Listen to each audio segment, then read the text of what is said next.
Hi friends, ಇವತ್ತು ಭೀಮನ ಅಮಾವಾಸ್ಯೆ. ಅದಕ್ಕೋಸ್ಕರ ನಾನು ಸಿಂಪಲ್ಲಾಗಿ ಗುಲಾಬ್ ಜಾಮೂನ್ ಯಾವ ರೀತಿ ಮಾಡೋದು ಅಂತ ನೋಡಿಸ್ತೀನಿ ಬನ್ನಿ. ನಾನು ಈಗ 1 ಕಪ್ ಸಕ್ಕರೆ ತೊಗೊಂಡಿದ್ದೀನಿ.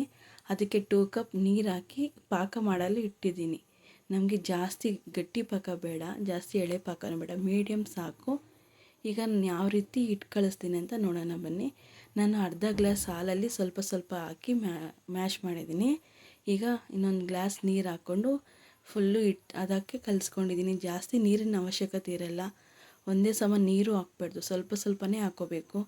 ಈಗ ಲಾಸ್ಟಲ್ಲಿ 2 ಸ್ಪೂನ್ ಎಣ್ಣೆ ಹಾಕಿ ಲೈಟಾಗಿ ಮ್ಯಾಶ್ ಮಾಡಿ 5 ಮಿನಿಟ್ ಇದನ್ನು ಮುಚ್ಚಿಡಿ. ನಮಗೆ 5 ಮಿನಿಟ್ ಸಾಕು ಮುಚ್ಚಿಟ್ರಿ. 5 ಮಿನಿಟ್ ಆದಮೇಲೆ ನೋಡಿ ಈ ಥರ ಆಗಿರುತ್ತೆ. ನಮಗೆ ಎಷ್ಟು ದಪ್ಪ ಬೇಕೋ ಅಷ್ಟು ರೌಂಡ್ ಶೇಪಲ್ಲಿ ನಾವು ಮಾಡ್ಕೋಬೇಕು. ನೋಡಿ ನಾನು ಈ ಸೈಜಲ್ಲಿ ಮಾಡ್ಕೊಂಡಿದ್ದೀನಿ. ನಿಮ್ಗಿನ್ನೂ ದಪ್ಪ ಬೇಕಾದರೆ ಮಾಡ್ಕೊಳ್ಳಿ. ನೋಡಿ ಎಲ್ಲ ಈ ರೀತಿ ಮಾಡ್ಕೊಂಡಿದ್ದೀನಿ ನಾನು.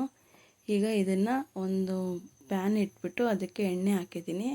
ಎಣ್ಣೆ ಕಾದ ನಂತರ ಒಂದೊಂದೇ ಬಿಡಿ, ಒಂದೇ ಸಮ ಹಾಕಬೇಡ್ರಿ, ಒಂದೊಂದೇ ಬಿಡಬೇಕು, ಇಲ್ಲಾಂದರೆ ಎಲ್ಲ ಕಚ್ಕೊಂಬಿಡುತ್ತೆ. ನಮಗೆ ಸ್ವಲ್ಪ ಖಾಲಿ ಇರಬೇಕು ಬಾಣಲೆಯಲ್ಲಿ. ನಮಗೆ ನೋಡಿರಿ ಈ ಥರ ಆಡ್ತಿರಬೇಕು. ನಮಗೆ ಒಂಥರ ಬ್ರೌನ್ ಕಲರ್ ಬಂದರೆ ಸಾಕು, ಸ್ವಲ್ಪ ಡಾರ್ಕಾಗಿ ಆಗಲಿ, ಲೈಟ್ ಬೇಡ.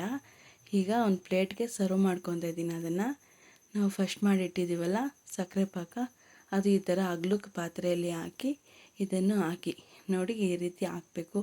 ಈ ಥರ ಒಂದಕ್ಕೊಂದು ಜಾಗ ಇರಬೇಕು, ಅಂಟ್ಕೊಂಡಿದ್ರೆ ಅದು ಬೇಗ ನೆನೆಯಲ್ಲ, ಫ್ರೀಯಾಗಿರಲ್ಲ. ಈಗ ಒಂದು 15 ಮಿನಿಟ್ ಬಿಟ್ಟು ನೋಡಿ ನೆಂದಿರುತ್ತೆ. ಈಗ ಒಂದು ಪ್ಲೇಟ್ಗೆ ಸರ್ವ್ ಮಾಡಿ. ಸೂಪರಾಗಿರುತ್ತೆ. ನಾನು ಯಾವ ಕೇಸರಿ ಹಾಕಿಲ್ಲ, ಏಲಕ್ಕಿ ಹಾಕಿಲ್ಲ. ನೋಡಿ ಈ ಥರ ಸಾಫ್ಟಾಗಿರುತ್ತೆ.